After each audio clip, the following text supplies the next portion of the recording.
Good morning. This is Diana Sescalini, and I'm going to be talking about Chapter 5 for payroll accounting, and this is an introduction to unemployment. So let me park myself up here.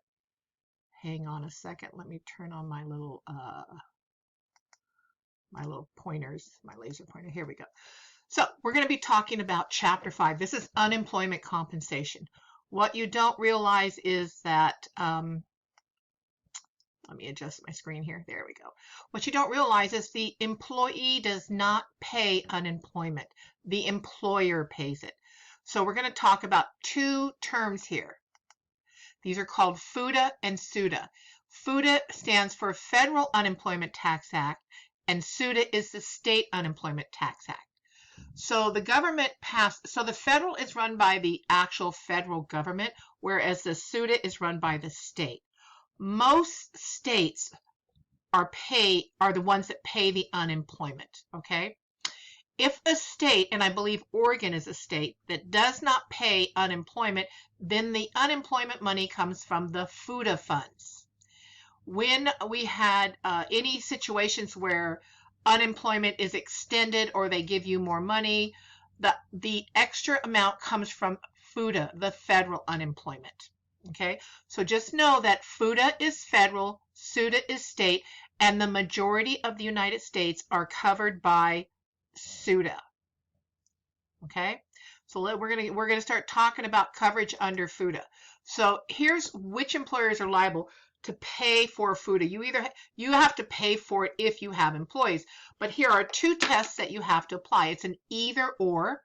If I pay wages of $1,500 or more during any calendar quarter in the current or last year, or I employ one or more persons on at least some portion of one day in each of the 20 or more calendar weeks in the current or the previous taxable year.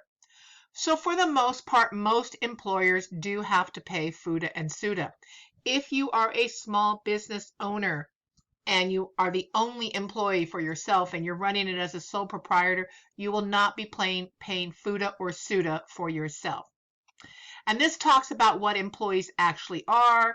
And then there's some special rules for household employers like your cleaning lady or cook, that type of thing, if you happen to have it. So let's talk about the employees that are actually covered under FUTA.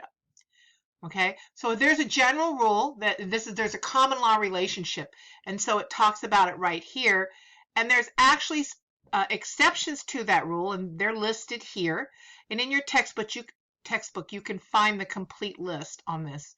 So the key question is you need to make sure, determine that the employees are considered employees that would be covered under FUTA. Now the SUTA has very similar regulations. They kind of follow the federal law, but then some states have a little bit different variations per state. Okay, so one of the big things is you might have a worker that performs business outside of the state. These are called interstate employees. And here are the four things in order that you have to look out. Where is the place of work? I'm sorry, let me start over. Place where the work is localized. Where is the majority of the work being done? Where is the base of operations for that business? Location of place from which operations are directed or controlled, and where does the employee live? So if an employee lives in California and works in 3 other states, as far as which state will do the SUTA, it's based upon these 4 conditions in this order. Okay, now sometimes there's something called a reciprocal arrangement, and I'm not going to go over that. You can read about it in the book a little bit. We don't cover it much in this class. And then the last one thing I want to talk about on this video is Americans that work overseas. So if you work for an American employer, you are covered. Okay, if the principal place of business cannot be determined, then we use usually the state where the owner lives, the owner of the business, or the state of incorporation. So this is an intro to FUTA and SUTA, and this is video 1 for chapter 5.